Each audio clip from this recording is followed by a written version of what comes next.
All right, caught me dreaming there for a sec. All right, today is, for posterity's sakes, Tuesday, the 19th of December, 2024.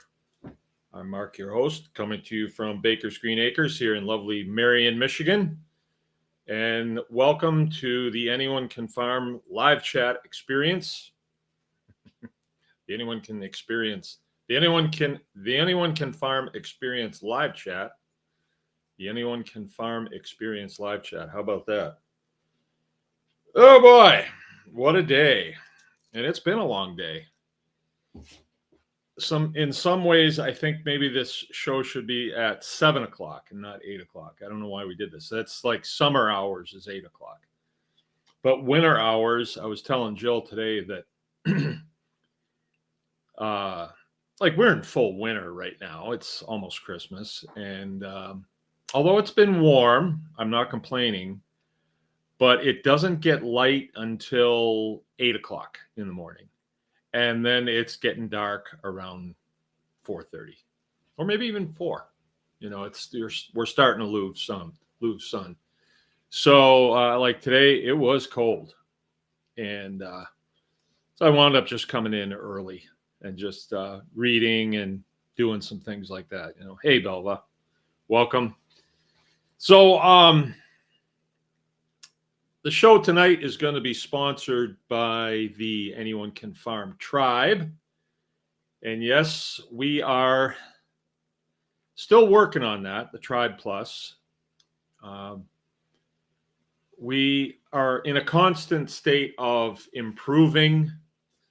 So the mission here has stayed consistent, but it's almost like a moving target. So we have to shift things. And originally, we thought that we wanted to put a lot of information on the Tribe Plus, and that information would suffice the needs of prospective homesteaders. But what we didn't realize is there's a lot of information out there. And so I'm almost thinking that it's better if you have like a table of contents that people can find the exact subject that they're looking for. And we've got a lot of videos, but it's just really hard to find what you're looking for. And the videos have come out over many, many years. A lot of good information actually kind of documents this whole experience of putting this homestead together, which I must say is a premier homestead. We've studied what other folks have done and taken a little from here, a little from here, a little from here, and then just use some of our own intellect as far as what we can't find out in the community, and then provided that for ourselves. And so we've got a sort of a holistic homestead here that we're really quite self-sufficient. I mean, we're always striving for the next peg, but we're actually doing pretty good at this point. So the subject tonight, all right, we got Brittany with us too, and Mr. J. Yeah, right about supper time. Yeah, I know how that is. And with me, when I get done here at 9 o'clock, then I'm about 9:30 eating. So maybe we could. Well, I'm not going to be making a video on how to butcher a cow. I'm not going to do that because we could track the back end of it, and we found that the videos that we made did not really get utilized. So that must be because there's so much information on YouTube, right? And I know for myself, I don't get that much from YouTube how-to stuff. I really don't. Most of what I have are personal discoveries. And then I'll go to somebody that seems to know about a situation and say, hey, show me how to do this. You know, like butchering cattle. The first couple times I did that, it was sort of like, well, I butchered a pig and I'm pretty good at that. And I've butchered deer and goats and sheep and stuff. So a cow couldn't be that much different. Well, yeah, I got through it. But along the way, I discovered that there was a lot I could do differently, and it would be better. You know, like I'm talking to you all the time about fortifying your position. If you know how to do something, all right, let's make it a little bit better the next time. A little bit better the next time. A little bit better the next time. So I don't know if we're going to be doing any more of those. We're going to do the tutorials, like, hey, this is what I'm doing in response to this now what situation, you know, just working my way through something. We're going to do that and catalog those and make that available to the Tribe Plus personnel. But we haven't exactly decided on everything. We haven't crossed all the T's and dotted all the I's yet. So, but that will be coming. And what else is big? What else there is a need for is one-on-one interaction, right? So if you went to somebody's homestead and you saw that, wow, I like the way they have this together, you know, this guy is really doing the thing, right? You do the thing, you will have the power. I'd like to talk to that guy. I'd like to have a conversation with him. I'd like to get some consulting with him. Well, I think that's really the main component, or will be the main component of Tribe Plus. You'll have several levels of interaction with Baker's Green Acres, so you can, you know, ask the specific questions to your homestead, and then I can ask questions back and say, well, did you do this? Did you do this? What about, where does this sit and where does this sit? Oh, well, then maybe I would do it this way, or maybe I would do it this way. And that seems to be quite important to people. So if that's what you got to give them, you know. And I do consulting, and I get called for that quite often, and it's expensive because, I mean, for me to leave here and go to somebody else's farm, I have to make it worth my while. Otherwise, figure it out on your own. Figure it out on your own. And I must say, though, consulting has pushed several people I know forward. It has pushed them forward. And are we competing against each other? I don't think so, unless you're going for some sort of trophy or title or something like that. And I've struggled with that, you know. I've struggled with that because there is sort of a hierarchy in the small farms world because of the internet and YouTube and all that stuff. And for a while there, I was, you know, kind of sought after, you know, like, hey, what do you think about this? And what do you think about that? And then, or can you come and speak at this? Can you come and speak at that? And I would be like, I did a lot of it. I did a lot of it because I thought, oh, well, somebody cares what I think. So maybe I should, you know, I should do that. Thinking in the back of my mind that, hey, someday I'll be able to command $5,000 for a speaking engagement. But I had to ask the question, is that what I want to do? Do I want to do that? Do I like flying on airplanes? Do I like going to airports and getting patted down and abused? No. Do I want to deal with the airlines now? They were pretty messed up before. Do I want to deal with them now? No, definitely not. I want to avoid that. So no, I don't really want to do a lot of that. Is that really where my talent lies? I don't think so, because when I wake up in the morning, I don't think, gee, I wish I had a speaking engagement today. No, not really interested in that. So I started to think, like, what is this about? And I really come to the place where it is about doing what I wanted to do when I got out of the service, and that's be a farmer. right? Have that entire lifestyle, have that feeling of, well, I want to do this. I start the process. I see the process through. I get through the harvest, and then I, sell the product or store the product or eat the product, whatever. I really like that. And I do want to talk about that tonight because our subject tonight is gaining an edge. And see, I just looked it up. I told Jill this morning what it was. Gaining an edge, collective victories. Collective victories. So, but to finish my thought there, my statement, what I think I am supposed to do, and this is the most important thing. All right, what are you supposed to do? Is it what you want to do? Yeah, well, want and supposed to. I think after a while they kind of line up. If it's something completely off the chart, is that really what you're going to get picked to do? Maybe, could be. But in this case, I think what I'm supposed to do is the thing.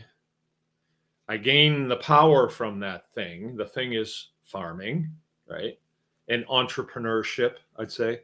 A farming entrepreneur.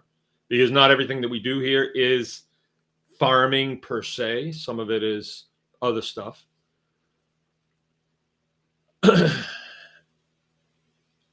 And then, as a sidebar,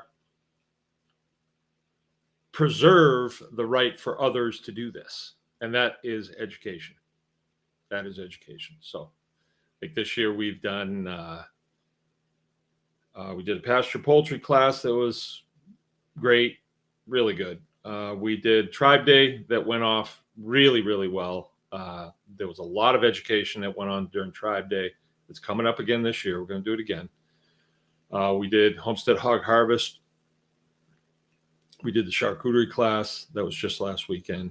It doesn't look like we're going to be doing a beef class. Doesn't look like it. And so that's it for the year. And we've just kind of decided we're not going to do a beef class because there hasn't been that much inquiry on it. And when we did it last year, we only had a handful of people. And it's a big challenge to do. And there's a lot going on in the country now. There has been for a long time, but I think we're at a place now where even our hog classes this year were pretty slim. People are getting squeezed pretty hard, It's pretty hard by design. I think the storm is upon us, and we're in the place where we are, most of us, we're not called to the struggle. We're called to endure the struggle, I think, right?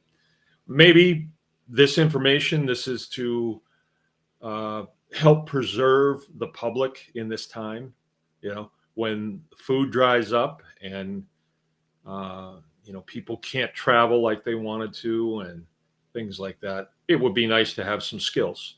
Be real nice to have skills. Matter of fact, I can't think of anything that would be better. So we are fighting back in our way, the system that has been pretty well created for us, like this reservation that we've kind of been put on. It's designed to make people weaker and sicker and apathetic. And, so we're going the other way. We're running directly into Copperhead. We're running into the ambush. We're not running away from the ambush, not showing our backs. So I wanted to talk tonight about gaining an edge. And a lot of times I speak in terms, like fortifying your position and in those terms, because I did that for a long time. I did that for 20 years. And like not being a gun toter or a soldier. I was not a soldier. I was an airman. And our job was to fly the airplanes, maintain the airplanes, fly the airplanes.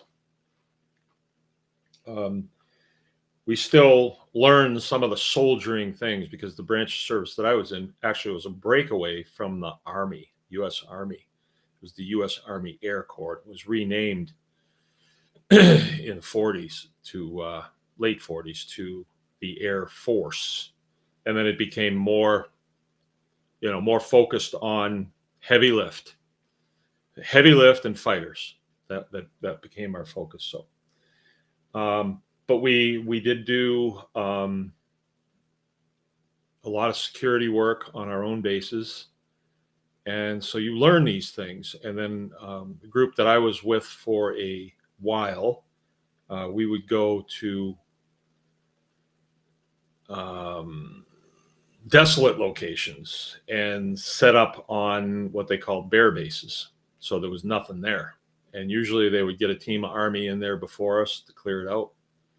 And then we would come in and set up radios and start getting people in there and start getting airplanes in there and stuff, food, and all the stuff we need to operate off of. So I got to see a lot of that. Anyway, a lot of the things that we deal with in farming are similar to war, believe it or not.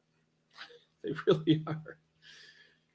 You prepare for an opportunity to come your way.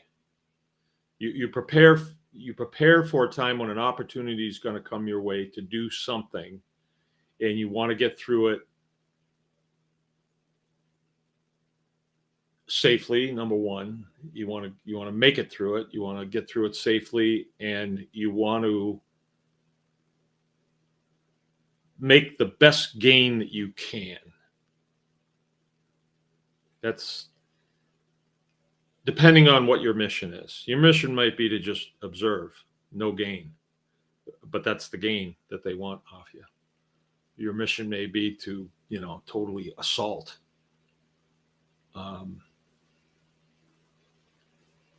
But in this game, in the farming game, we are dealing with a different enemy. There's forces out there that want to stop us from what we're doing, right? And I'm not talking about the big bad, Department of Agriculture. Does anybody ever even see those people anymore? I think their heads have been down for like a year. You don't even see the cars around. Maybe they finally disbanded it. Yeah, you don't hear much about that anymore. I never do. But anyway, I'm not really talking about that. I'm talking about just the things that you go through on a daily basis. Like for me, I battle. It's dark in the morning, right? So it's, I've got a lot that I need to get done, and I have to deal with the darkness, right? And then my day goes past 4:30, and I'm dealing with the darkness again, right? So I have to deal with that, right? So there's a way to do that. There's definitely a way to do that. We are dealing with cold now, and it hasn't been exceptionally cold. We get really cold weather, and that's our enemy. Machinery breaks down. The animals require extra attention.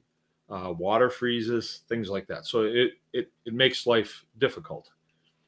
But on the other hand, extreme heat makes life difficult. Extreme rain makes things difficult. Extreme snow makes things difficult. We did get some snow day before yesterday and yesterday. Pretty good snow. We got about 4 or 5 inches on the ground.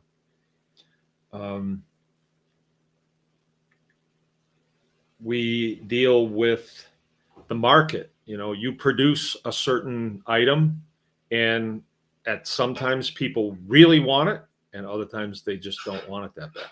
We had 2 phone calls today for people that wanted grass-fed beef.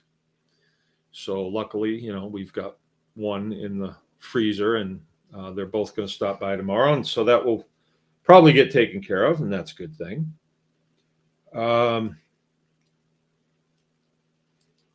You deal with sickness of the animals. You know, I'm at the point right now where I'm not dealing with it anymore. I've got my animals nicely separated, got a good system going, and we have always maintained if an animal gets sick, it either makes it or it doesn't. You know, we don't bring in the vet on a normal basis. I'm not ringing the vet's phone all the time. You know, occasionally we do. I think the last time we did was when it was the Tribe Day the year before last, and it was when Moonlight was down. One of my cows was down, and you know I really loved her, and it just seemed like the thing to do. Oh well, we'll just give old Dallas a call and let him come look at her. Maybe he can pull her out of it. He didn't, couldn't, but that was the last time. And I did that a lot for. We had a whole bunch of people here, you know, and you've got a cow laying over on her side, and she's pulling. Aren't you going to call the vet? No, I'm going to let her die. You couldn't do that. So we deal with that. And so, as in war fighting, you are always looking for an edge over your opponent. You want an edge. If you're a gunfighter, you want the sun in your opponent's eyes. If you can do it, if you can swing it. It's not always doable, right? You want. Look at that.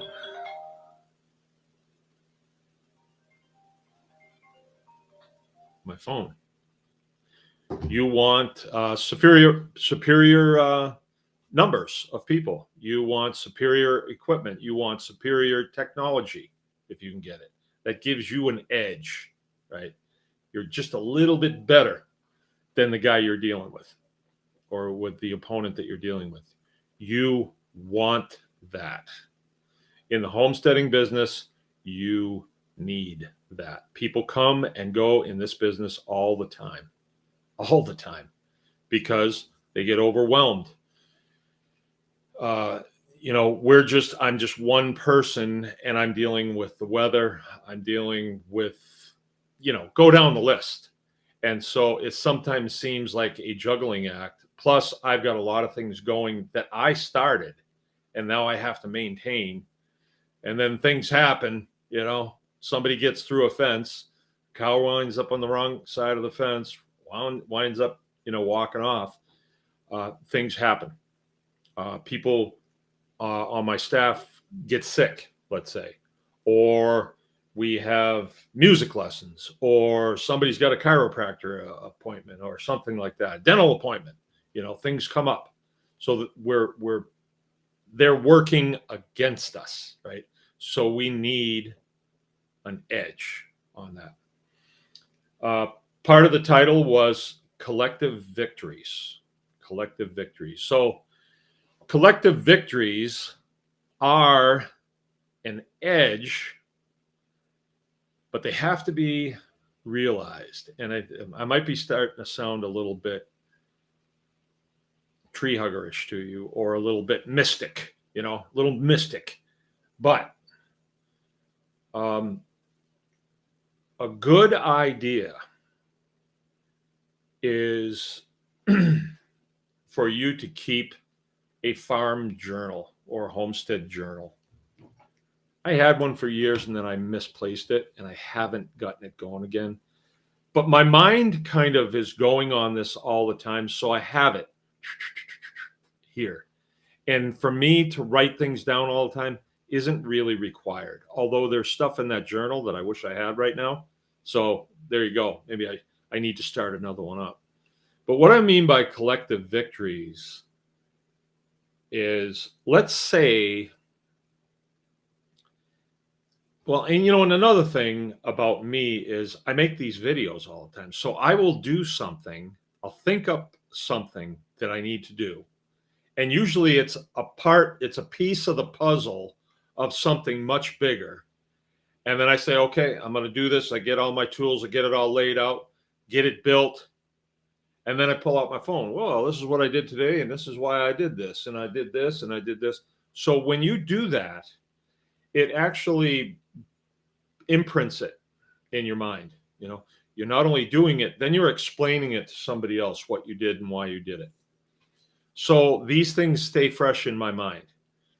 And I guess there's quite a few videos out there that I've made. I have never really counted them up. Maybe there's a counter someplace.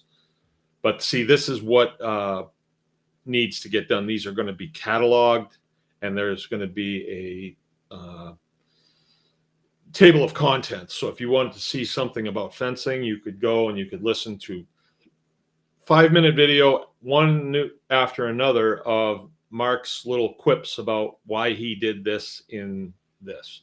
And you'll be able to see me 10 years ago when I had less gray beard than I do now. You know, so it might be because people tell me that they get a lot out of those videos. So, but the thing is you can't necessarily, if you just started watching them from start to finish, there's no order to them at all. So they need to be put in order, and that is going to help, and that is going to happen actually, and that's going to be part of the one of the tiers, access tiers in Tribe Plus. So that's why I can kind of keep these things in my mind. But you have to understand why I do the things I do. All right. So the overall umbrella is, let's say it's an umbrella, big umbrella that's over the whole farm. And I have this idea of how I think it should work. And from my military experience, especially Air Force, like we on a base, we like to maintain everything that we need there for that one airplane that we're flying off that flight line, right? So we have a sheet metal shop. We have a tire shop. We have a welding shop. We have a non-destructive inspection shop. We have ground equipment shop. We have engine shops. Everybody that we need is there. We don't have to go off the base, you know, downtown to some specialty machine shop. We have it all right on the base. Some stuff, like let's say we're doing something with General Electric engines, we have to go to the manufacturer to get those parts. But we'll have lots of those parts on the shelf at the base. We maintain our own parts. So I am sort of the same way here. If we're going to do a process, let's say we're going to milk cows,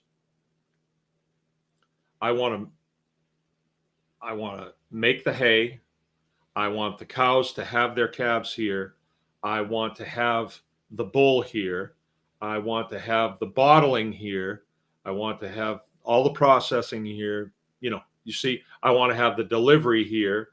So the distribution, I want to own every piece of that process. And it's not a control issue. It's just that if I farm out some of those processes, it's a profit issue. Like if I hire somebody to pick up the milk here and take it out and deliver it to everybody's house, I got to pay that guy. And it comes out of the bottom line. So what we've tried to do is say, okay, well, we are going to Cadillac on this day. That's our big town here, 10,000 people. It's 20 minutes away. We're going to go there one day a week so we can haul milk in. Who in Cadillac wants milk? Notice I didn't say who in Merritt wants milk. That's another town that's here. It's a small town. I mean, we're going there, so that's where we want to sell the milk. We could have picked any place. We could have picked Traverse City, but that's 90 minutes away, so we didn't want to do that. And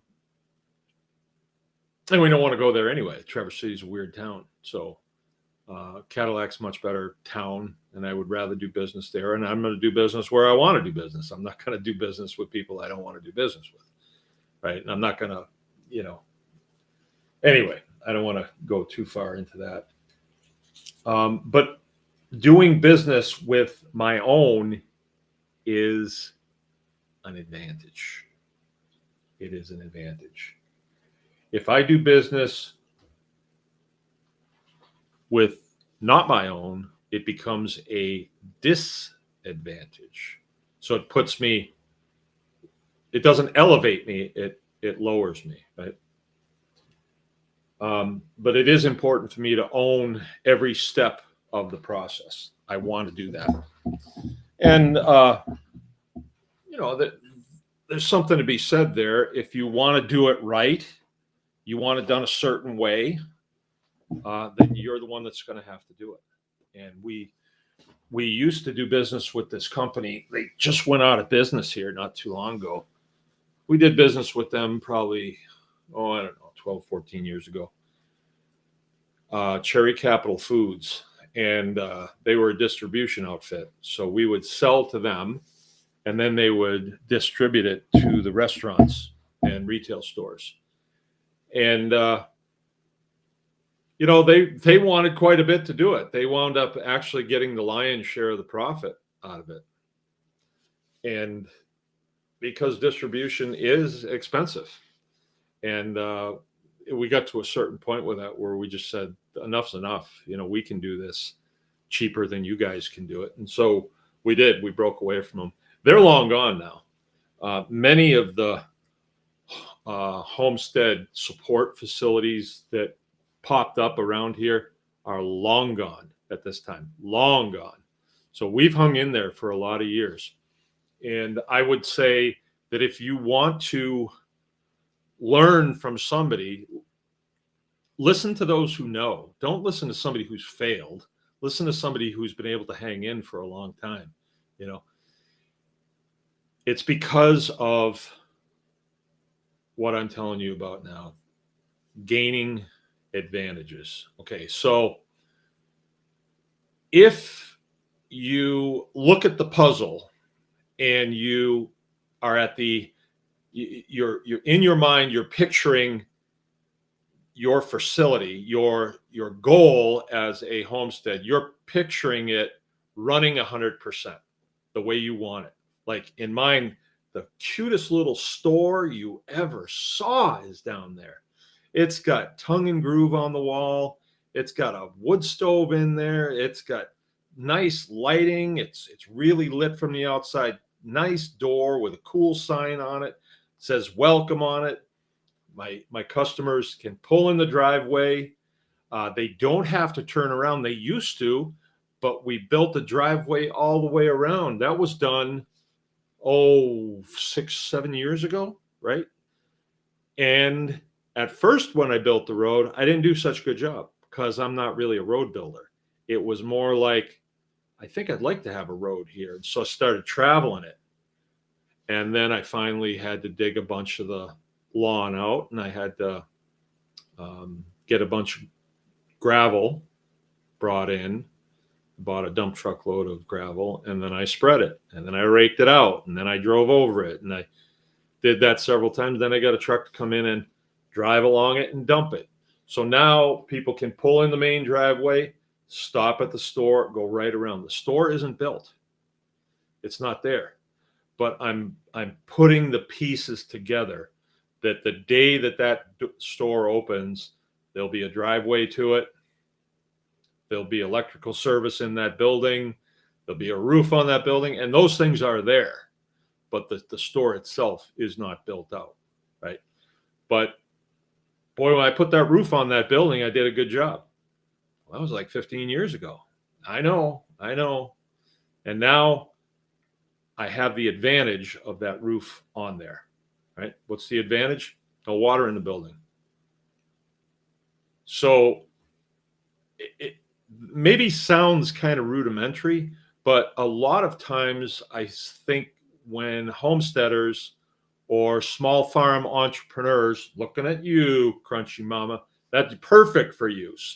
Small farm entrepreneurs, that's a perfect example right there, Crunchy Mama Farms. When people, like if you were to wheel into Crunchy Mamas right now, you'd say, wow, if I only had all of this, I too could be a premier homesteader here in the United States of America. If I only had it. But, I was there when they didn't have anything but the main building. and it wasn't even finished.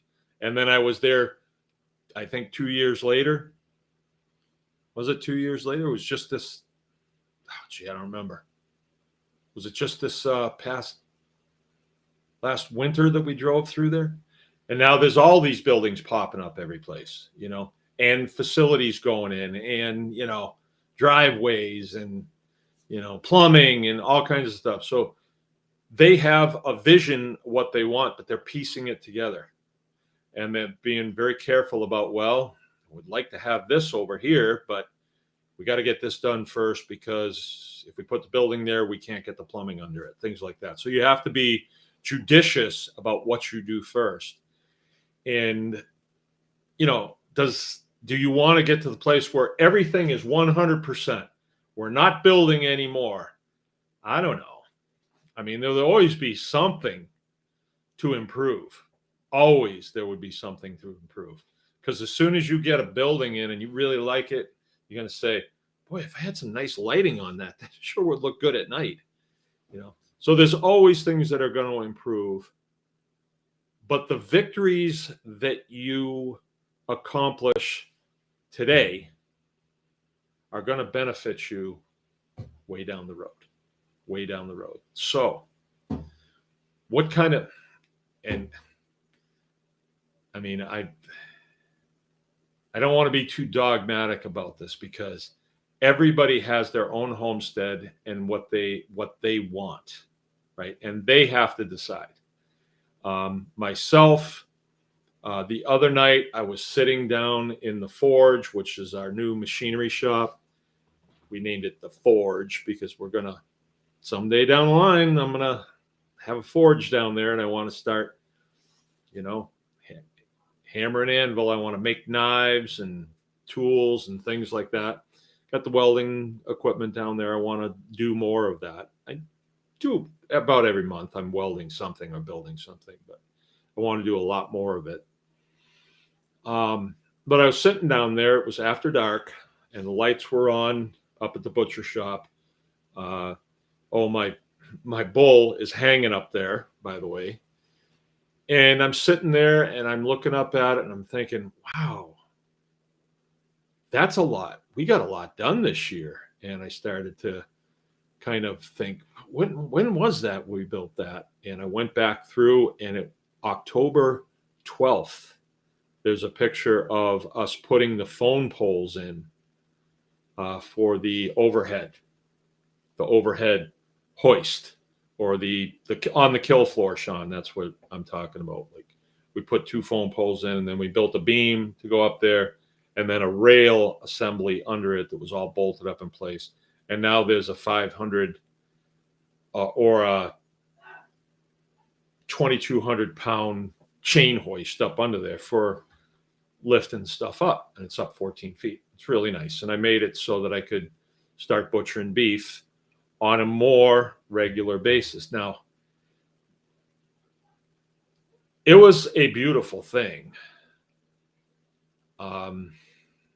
Somewhere around October 10th, we had to figure out, okay, where are these phone poles going to go?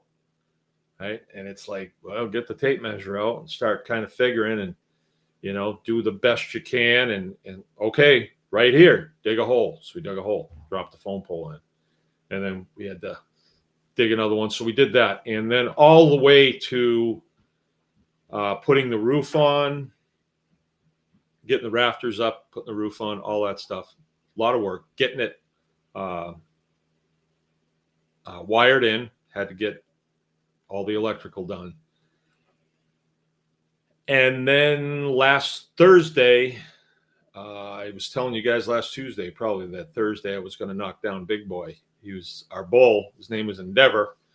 He was a 3-year-old Guernsey, and he was getting to be pretty angry all the time. And Guernseys can be very dangerous. So we made the decision that we were going to butcher him and maybe not keep a bull from now on, maybe go another route. Not sure what we're going to do exactly. I know I've said don't keep bulls, but it sure was nice to have him here. But it's dangerous. He's a dangerous animal to have. So anyway, in order to butcher him, we had to have that built out. Um, a mini Hereford bull. That's funny. That's really funny. I hate all them miniatures. I can't stand them things. But in order to butcher him out, he was such a big animal. He weighed 1,900 and something pounds live, you know, and very bony and big. You know, he's a very big animal. In order to do that, we had to have all that stuff built out. And be honest with you, when I went out in the morning to shoot him, you never know how that's going to go. You know, you just don't. And I picked a certain rifle. I picked a 223, and he went right down. You know, and I gave him another one just to be safe, but that worked out good. We got him dragged over to the overhead, and then the hoist picked him right up. And perfect. Hung him up. I could slide him. You know, he's a ton of beef, and I could slide him on that thing. Got a weight on him. It worked really good. And so me and the boys were kind of like, yep. So we had this idea, or I had the idea, that we wanted to do this. We knew what the outcome was. The outcome is we want to be able to butcher our own beef on this property. We need the expertise to know how to do that, and we need the facilities to do it. And my plan has been to never borrow money to do it, right? Because I don't want have to butcher 6 beef to cover the cost of the build. So we wait until we have the money, and then we do the build. And we do the build economically. And we have an edge, right? The edge is I'm building it to my specifications. I'm not doing business with anybody else here. And what I'm saying is I don't work under the direction of the Department of Agriculture, right? I'm not an inspected facility, and I don't want to be an inspected. Why would I? I don't want some schmuck from the Department of Agriculture looking over my shoulder. Like they would have said, "Oh, you have to have this completely closed in so that no flies come in here in December." They say stupid things like that. Oh, these telephone poles, they have creosote on them. You know, they say stupid things like that. They want you to build it sort of like the building inspector wants you for a house, you know, and they just have their criteria, and it's just stupid criteria. And you wind up spending a lot of money. Oh, well, we don't say everything's got to be stainless steel, but it is nice to have stainless steel tables.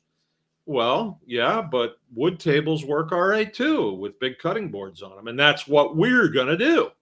And so I'm not working with those guys, which gives me a tremendous edge. Oh, if I'm competing with anybody, where I'm really not.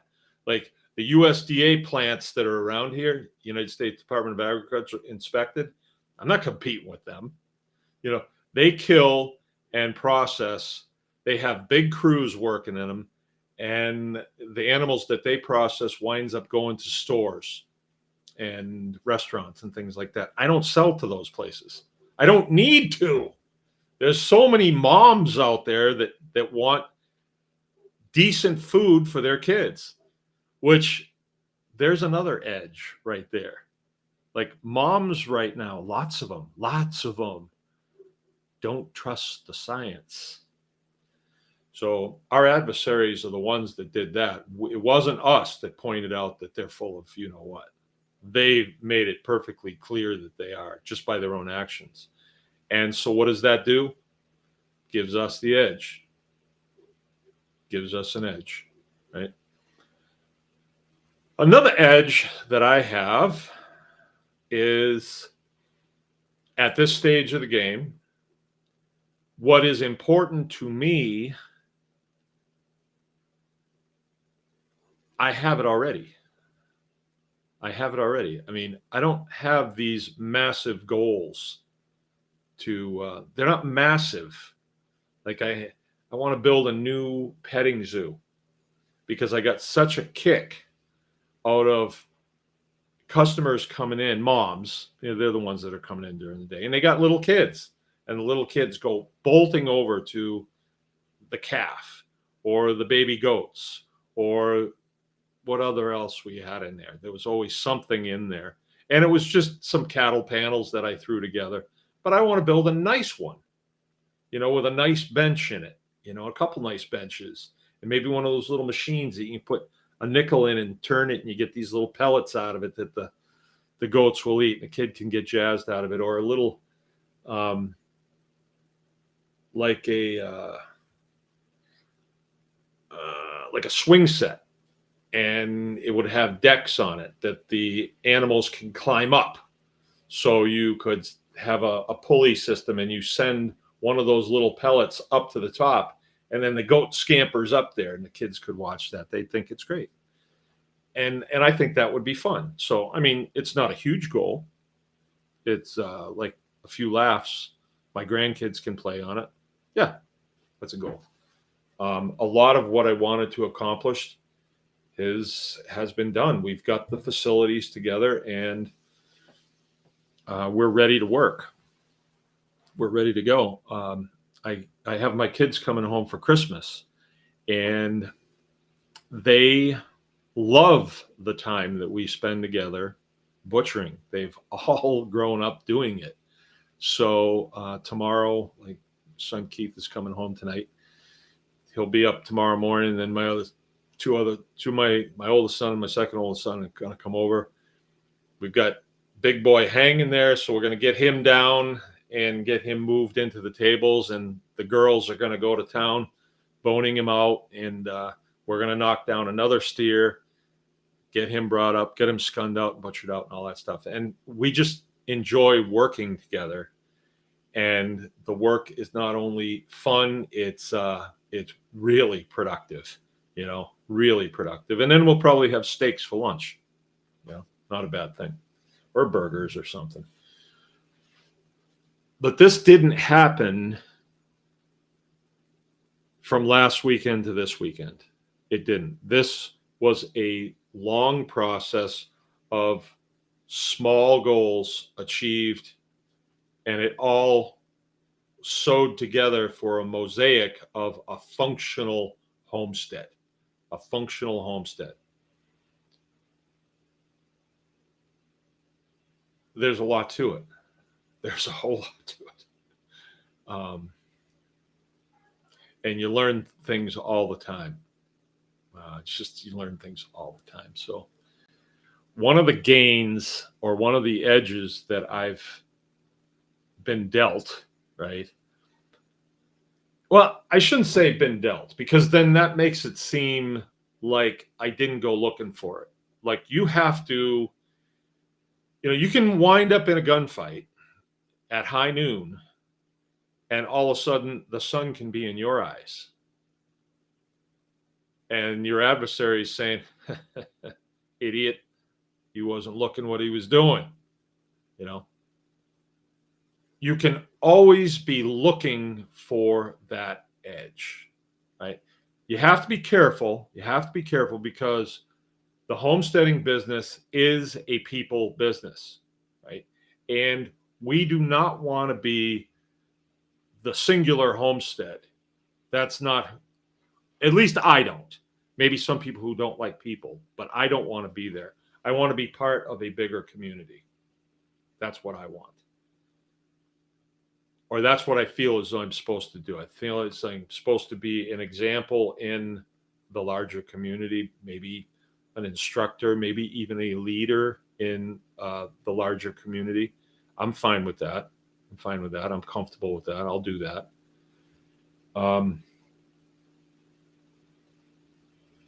And so I am always looking for an edge, but not, you got to be careful, because you can look for an edge and like robbing the bank down in town, that'd be a piece of cake,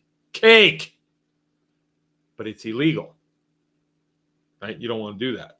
So that's got to be out of your mind. Armored car, forget it. No, nothing like that. They have to be legitimate edges, fair. I don't believe that you should ever take advantage of somebody. I don't think that works. In the long run, it doesn't work. Honesty, fairness is all part of it, at least for us. Some people aren't like that. But for us, I think it makes sense. When we treat our customers fairly, they're awful good to us too, right? And we've had some crummy things happen, and it's disturbing actually when it happens. You have a customer for a long time, and then all of a sudden you question them about their bill, like, hey, this hasn't been paid, and they fly into orbit, and don't like to be called dishonest and things like that. Like, wait a minute, did you pay this? Because we don't have any receipt of it. But you have things like that happen, and that's hard. But all you can do really is make sure that you do the best you can, provide the best product that you can, keep your eyes open. If some process comes along that's profitable, do it. Do it. Another edge that we've had has been the lack of fear, I guess. I don't know, the household that I come out of, my father, it's like he had no fear. And understanding him, you have to get inside of a B-17 bomber, I guess, and know what that was all about. And flying, they only had to fly 25 missions, and then they could come home. And it was lots and lots of training to get to the place where you could even get in that airplane to fly a mission. But very few of them made 25 missions. My father did not make 25 missions. He was relieved of duty for flying fatigue at 20 missions or so, something like that. I don't remember. That part of the story is kind of foggy in my head. I wish I could sit down with him again to find out the details. But had no fear, absolutely no fear. And so I picked up on that. And I grew up with a pretty good dose of fearlessness as well. To the point when I did get afraid of something, it would kind of cripple me. And that doesn't really happen very much, right? Because there's really nothing to be afraid of in the farming business. There's really nothing to be afraid of. Most of the time, if something goes south real bad,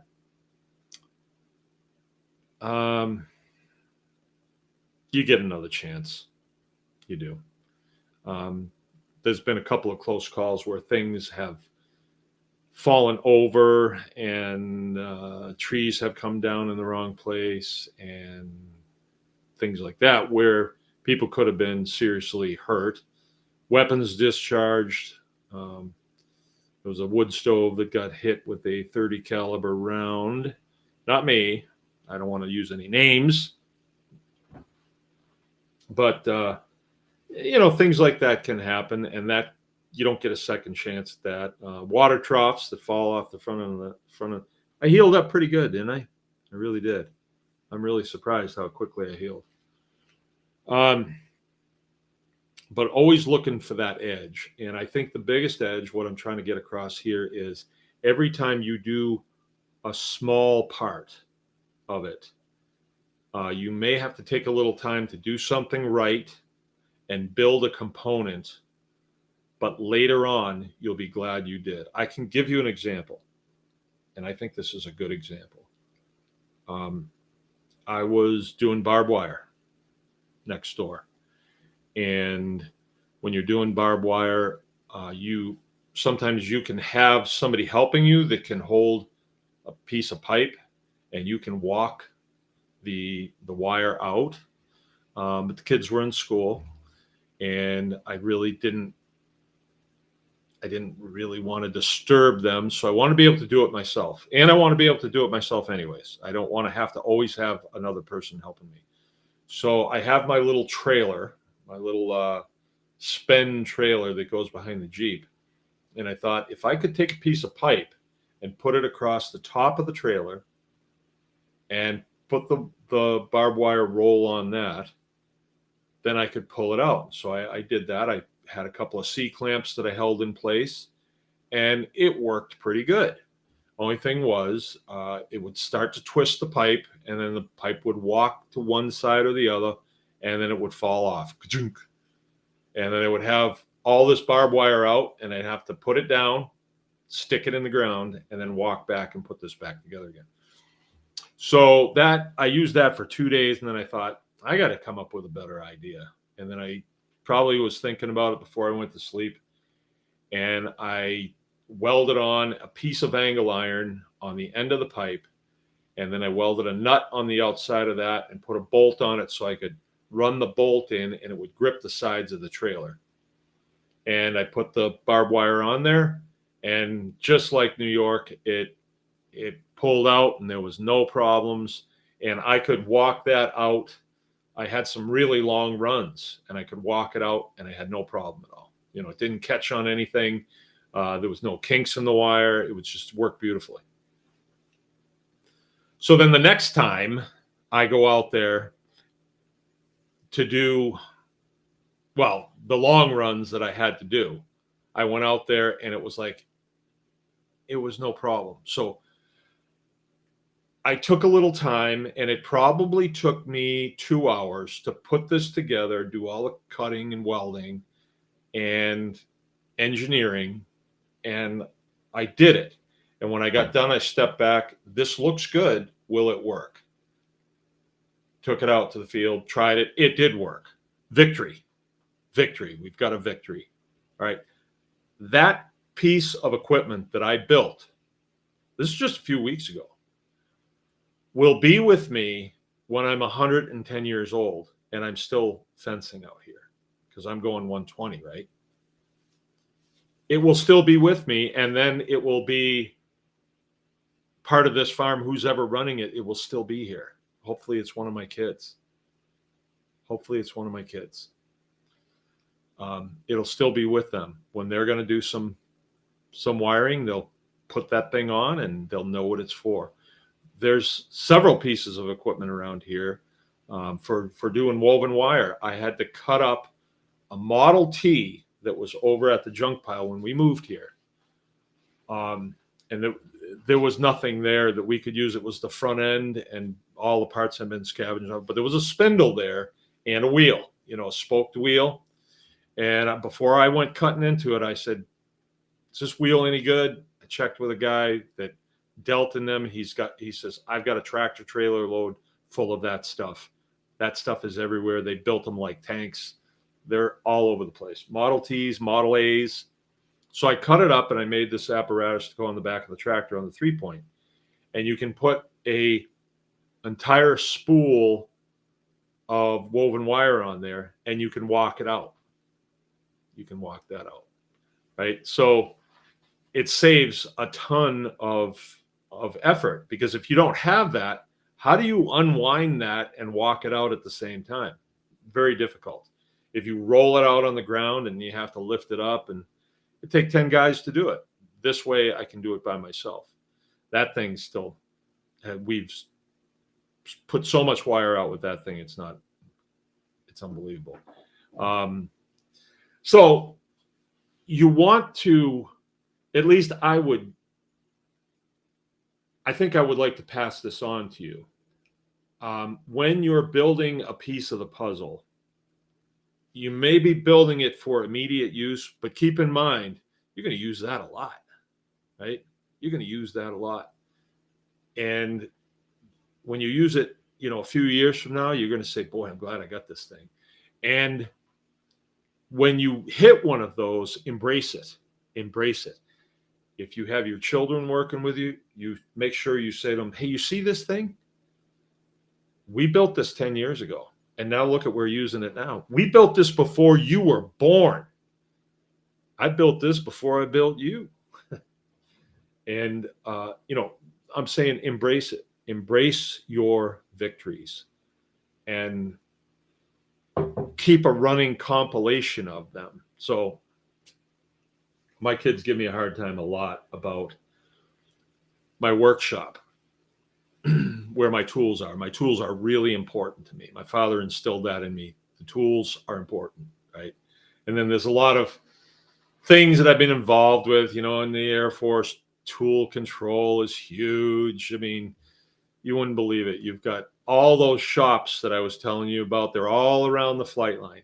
They're all there. Everybody's jobbing it 8 hours a day. And I mean, really humping to get those airplanes going. Every shop has multiple toolboxes. Every toolbox has these cutouts in them, and they call it a CTK, Consolidated Tool Kit. So if you've got, say, 50 sockets, there's a cutout for each one, and it's marked 3/4 inch socket, right? And then there's a list of all the tools that are in that toolbox. And this might be a huge toolbox, like a rollaway toolbox. And at the end of the shift, let's say you're working day shift and swings is coming in, and they're gonna take the shop from you. They have to sign that they took over from you.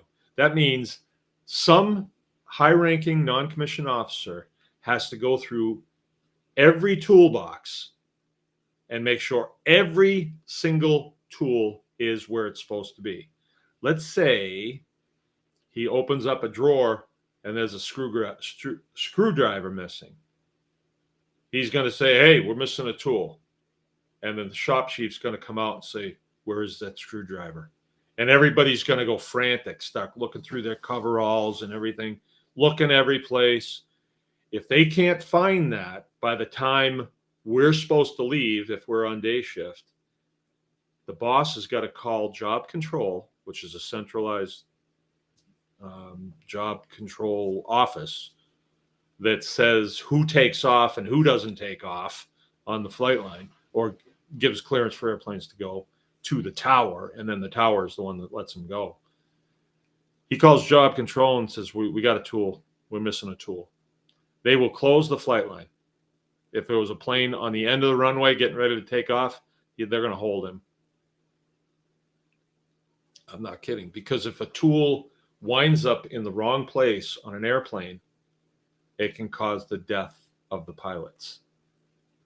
That's it. It's called FOD, Foreign Object Damage, FOD, FOD, or Foreign Objects and Debris. Two different ways they say it. But it's very, it's the real deal. I mean, you got to keep control of tools. And it's a long process to teach young people about that.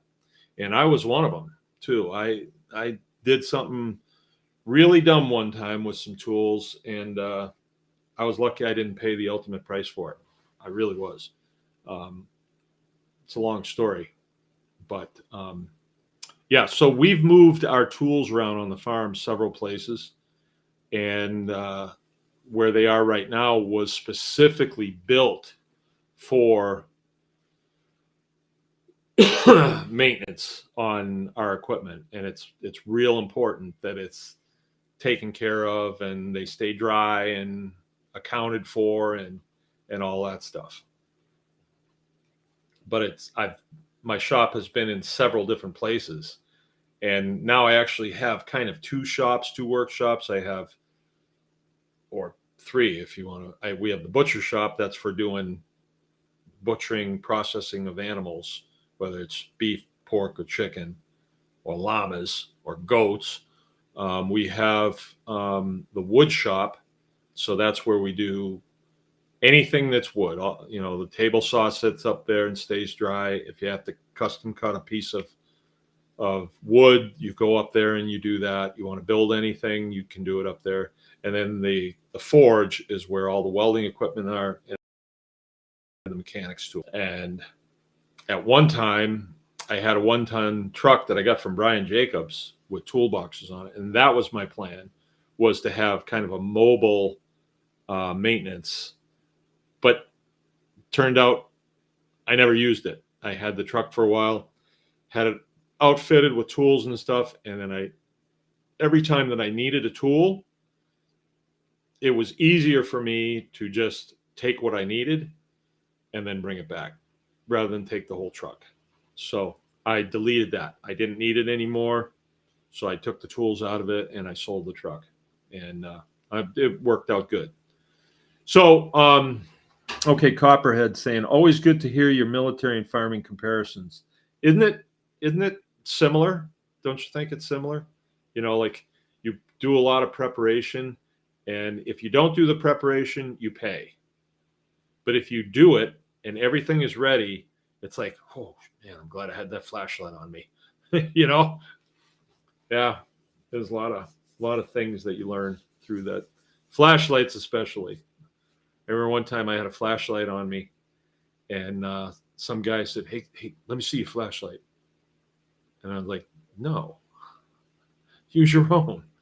And I would have never got it back. And my next thing that I was supposed to do that night, if I hadn't had a flashlight, I would have been so screwed. I had extra batteries, right? But after that, I started carrying two. Uh-oh. Whoa. This is a new flashlight.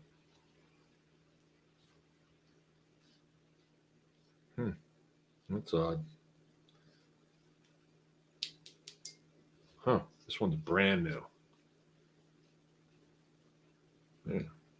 All right. Let's just need batteries. All right. So I think if you do that, you will have the advantage and things will go well for you. Is there anything that we want to talk about tonight? Let's see. Oh, yeah. So I did do Big Boy the other day. It was a little bittersweet.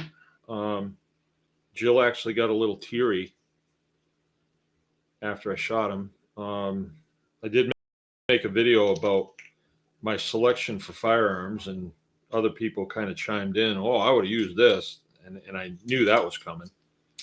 But the selection that I had, I wanted to use a 223, or for you military mofos, that is a 5.56 millimeter. And I just had a feeling that was going to work. His skull turned out to be like 1.25 inches thick on the front. And I thought the most important thing was the correct angle. I needed to hit him on a proper angle. And the 5.56 has a fairly pointy bullet that I knew as soon as it caught, it would go in rather than bounce off or ricochet off. So that's what I used. My other choice was a 30 carbine. I didn't want to use a high-powered rifle. I didn't want to use a hunting cartridge like a 30-06 or a 308. Too much and too much energy. It probably wouldn't stop in him, you know. So the energy would, wherever the bullet wound up going, that's where the energy would wind up dissipating. I wanted the energy to dissipate into him. So no, 223 did not pass through. And it was just Lake City ammo. It's military ball ammo. It did not pass through. It didn't even really, it went through the skull, but I couldn't even find it in the back of the skull.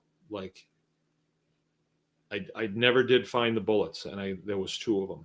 I put 2 in him. I hit him. He went down instantly, and then I just gave him another one just to be on the safe side. The second one, I was up close, you know. That's not true. 5.56 doesn't tumble. That's just one of those things that they say. It doesn't tumble. Never did. No, that's not true. No.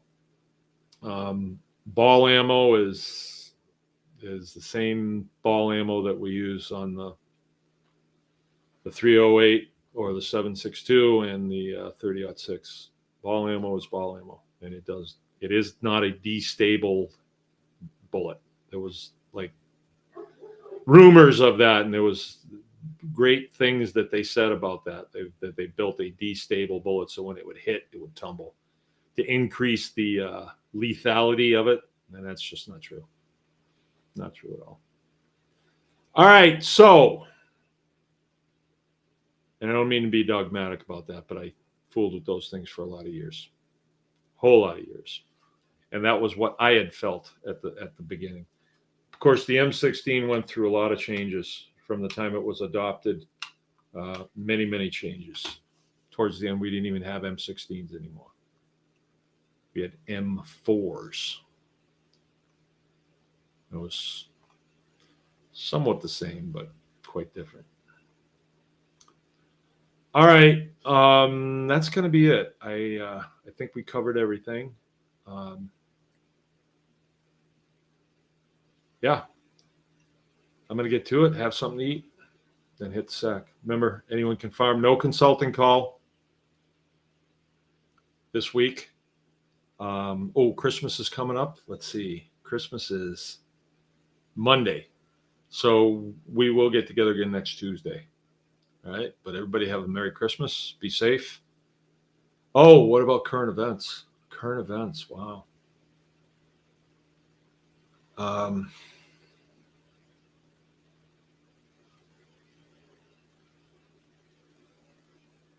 I don't think I ever come to you and say, yeah, don't worry about prepping. Don't worry about it. Things are better now. And I'm not saying that tonight either. I would be at peak, as high as you can be with what your preparations are for power outages, for like a internet down.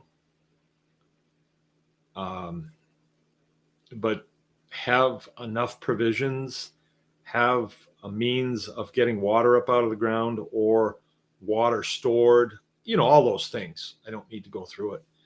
And you can never be too prepared, right? So no, things haven't gotten better. I think that if you are extremely self-sufficient, then you're at a place where you're like, well, whatever, It just so happens, last night, there was a new documentary that came on, and it was World War II, and a lot of it's in color, right?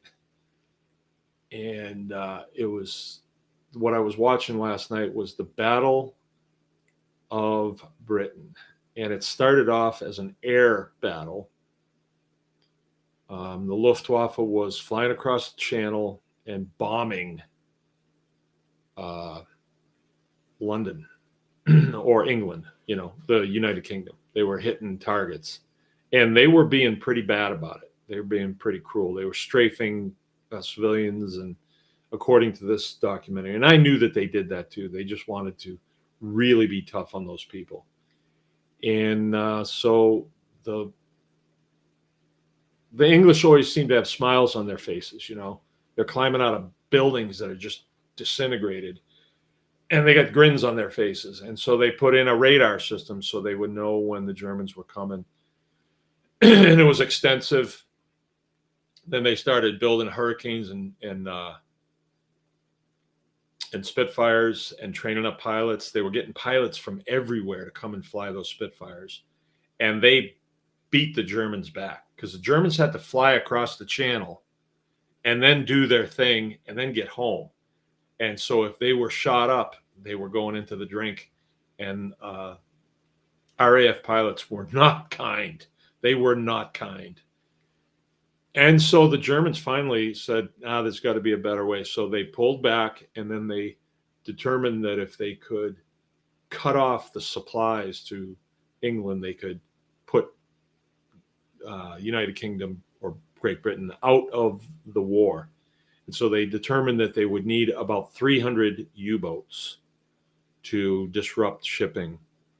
They built 600 U-boats. And ships were coming from all over the place to supply England. And they sent lots of tonnages to the bottom of the Atlantic. The Germans did. But then the Americans got involved, and the rest is history. But right now, we see the same thing going on with shipping. Supplies going into Israel, right? So they're going to start blowing up shipping. And the shipping companies don't have the same type of relationship with Israel that, say, Canadian companies had with England. Not the same. With Israel, it's like, you pay or I'm not coming. And so the Israelis are saying, we need the stuff. We need 155 millimeter shells for our cannons. We need it. We got the money. And they're saying, hey, we're not coming unless we have an American escort going over, because these ships are getting hit left and right with drones and things like that. So now the Americans are up against, well, we don't want to help these guys, because if we do, then we are basically in war. So things are escalating. And like I said before, your job is to just get through this. Like, most of the people that listen to me do not own shipping companies and are not in the Navy. So this is not going to affect you, but it may affect your ability to get supplies, basic supplies that you need. So things could get kind of difficult, right? So I would stock up. I would just know that could be coming. Also, I want to recommend something to you guys too. I listened to a guy, he's a Navy SEAL, his name's Jocko Willink. And I happened to listen to one of his today that I think that you would benefit anybody that is willing to listen to it. And it was podcast number 276. And he was interviewing another SEAL that he worked with. The guy's my age. Jocko's probably 20 years younger than me. This guy is a Polish citizen, and his name is Drago. And I would recommend listening to that, because he talks about his life in Poland. And a lot of times we're told that you guys better fight back. You better wake up and you better push back against these communists.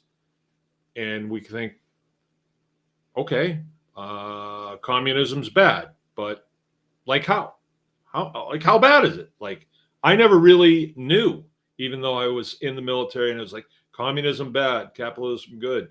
Like, I never really understood why until I had a Russian citizen come to work for me.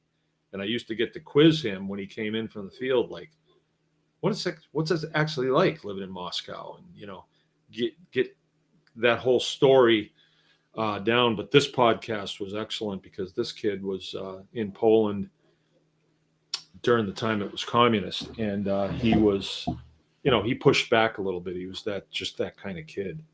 And what you see in countries like that, where communism is thriving, is collective punishment, to where if a kid says something, they'll jerk the whole family in and split them all up, and then re-educate them, maybe just a couple of days in a jail cell someplace, just so they let you know that you do it our way.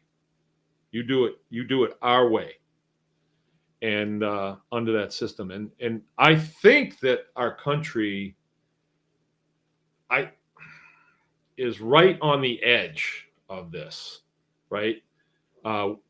We've had Alex Jones reinstated, where before he was the first one that they shut up. They just censored him down to nothing.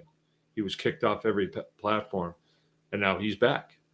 And Elon Musk has taken over Twitter. I don't use Twitter. Now it's called Z.